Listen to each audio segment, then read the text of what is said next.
Hi everybody, it's Tuesday the 24th of December and I've just got in from having drinks with my housemates at the local pub because it's Christmas Eve obviously.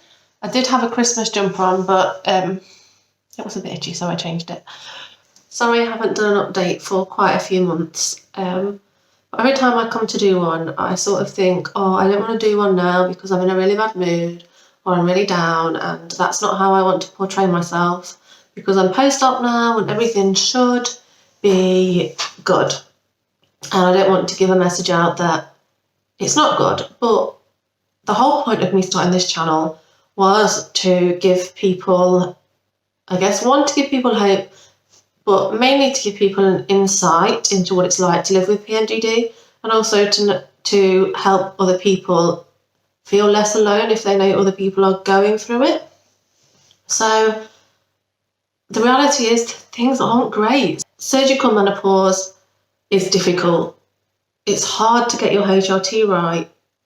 It's really hard at the moment because there's a HRT shortage in the UK, or a HRT crisis. So even when I think that things are going okay, then I can't get the right HRT, and instead of having patches I have to change to gels, and then the gels don't give me the same sort of absorption rate, so then my levels are all over the place again, and it's really been quite difficult. So this evening I thought, well, the whole point of me doing this was to make people feel less alone, and if I wait until I feel well and tell you that yes, life is wonderful, then that could make people feel like they've failed or that things aren't going right for them post-op. But honestly, like, my life is so much better, and surgery was definitely the right option for me, but it's not been plain sailing by any means, not at all. So like, looking at my life from the outside, it could be really easy for people to think like, oh my goodness, she's had surgery, like she's no longer in hospital, I've moved house, I've got a car, I've got a job, I've done really loads of cool things. But beneath all that, I'm still really struggling, and I think it's really important that we look at the fact that just because I'm not in crisis anymore does not mean that I'm okay. Like, it's all relative. So yes, I am so much better than I was, but things are still really bad a lot of the time, especially at the minute. I'm really struggling to get my hormone levels right. After the surgery, I guess my follow-up care wasn't great.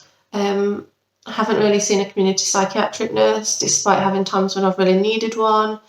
My moods have been absolutely all over the place. So initially, like, I was really hypomanic because I was taking antidepressants and I was on Advac HRT. Eventually then my estrogen levels started to drop as my natural stores depleted, and I started to really struggle. Got my estrogen checked and it was about 300, which was quite low for me personally. So we increased my estrogen and then it like skyrocketed to like 1,400, which was way too high for me personally. And then we sort of went on an in-between dose and it dropped again, back down to 300. So I'm really struggling to get my HRT stabilised and the right level for me. My testosterone levels are also dropping sort of every time they get tested. I mean, I think I've had it tested twice now. The first time it was nearly 2, which is the same as it had been all the time pre-op. And the second time it was 0.6. So I'm feeling really exhausted a lot of the time. Running is really, really hard, which is difficult for me because running has been a massive coping strategy throughout my PMDD, and also because I'm trying to train for the London Marathon. So that's really difficult because the one thing that I want to do, I then feel like I'm failing at because some days I can run like literally 11 miles and the next day I will struggle to run like 2 miles. So that's quite tough. And yeah, my emotions are just everywhere. Like, one day I will be like, yes, life is amazing, it's great, I can take on the world, and I'm super confident, and the next day I'll be crying because I just can't face getting out of bed. Yeah, surgical menopause is really difficult. And I know I was told so many times by so many people in the PMDD community and by professionals that, you know, it's going to take 1 year to 2 years to get your hormones stabilised and, you know, stop rushing everything. But honestly, yeah, like getting my HRT right has been really difficult and it's still not right. I think the main thing that I can take from it is to go with how you feel rather than what the numbers are. For me, the numbers almost validate that, yes, you're feeling really bad now, but there is a reason for it. Like, sometimes I start to panic and think, what have I done? I don't know, no matter what people told me, I wasn't sort of prepared for this. All I could think about pre-surgery was getting the surgery. And I feel like I used every bit of energy and fight that was left in me to survive to get to the surgery date.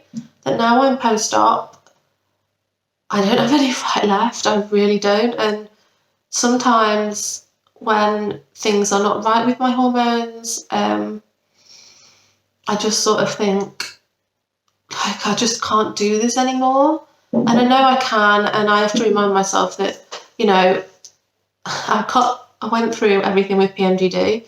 I can get through this next bit, but sometimes it's hard. It's really hard. I would say I cry at least 3 days a week. Some days I cry multiple times a day. Other times I won't cry for a few days, but then I'll have a complete meltdown. Yeah, I don't want anybody to watch my videos and think, oh my God, this is like a magic cure, because surgery isn't a magic cure. Yes, it stops you cycling. It stops the fluctuations caused by your menstrual cycle, but you've still got hormone sensitivity and you're then in surgical menopause, and there's a lot of trauma through what you've been through with the PMDD, and there's a lot of grieving to do. I think for me personally, I have started grieving in ways that I didn't quite imagine.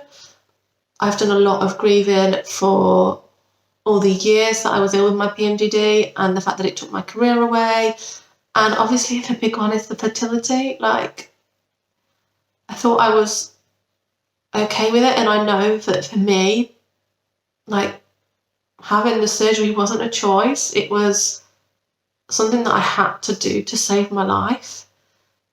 And I think the further away from the surgery I get, the more it hits me, and the more my life gets on track outside of PMDD, the more, like, the fact that I can't have children and my infertility causes me distress. I've had so much anger just about everything, about ways that I've been treated, about labels that I've been given, about things that people have said to me, the way professionals have treated me, just about how the system of mental health works. Yeah, it's been hard.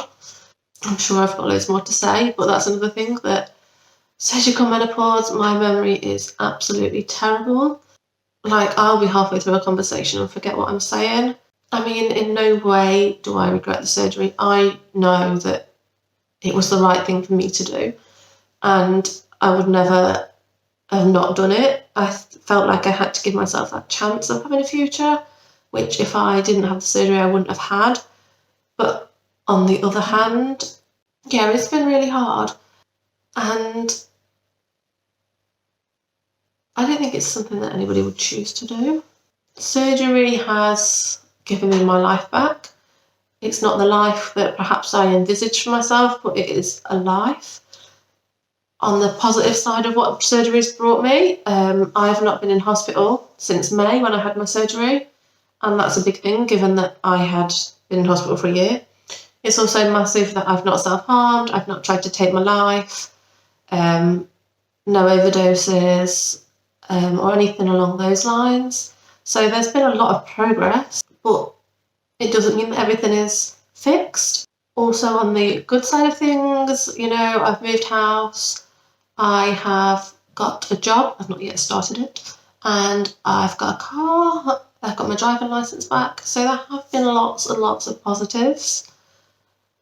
And then in themselves, the positives can be a little bit overwhelming because there's some days I just stop and think, oh my goodness, like, how is this my life? Like, I never knew that life could be this good.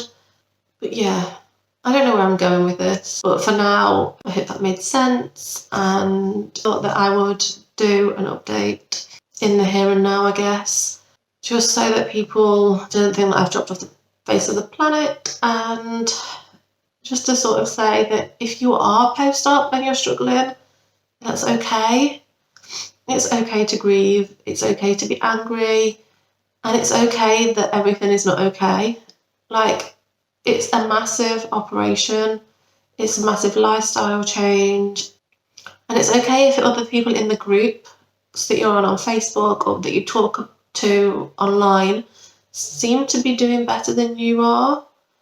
It's often that we just don't share the bad bits. We don't like to sort of admit that things aren't going well post-op because we're supposed to be fine after we've had surgery. And actually the reality is the adjustment to having lived with PMDD and had your life in crisis pretty much all the time, to then not having that, and the expectations that are placed on you, can be really difficult. And it's a lot to come to terms with, especially if you haven't had children and you wanted children, or even if you have had children, that you've got to come to terms with your infertility going forwards. That's a big thing. So yeah, I just wanted to check in and say hi, and I'm sure I will probably do a more coherent update, hopefully between Christmas and New Year. But bye for now, everybody.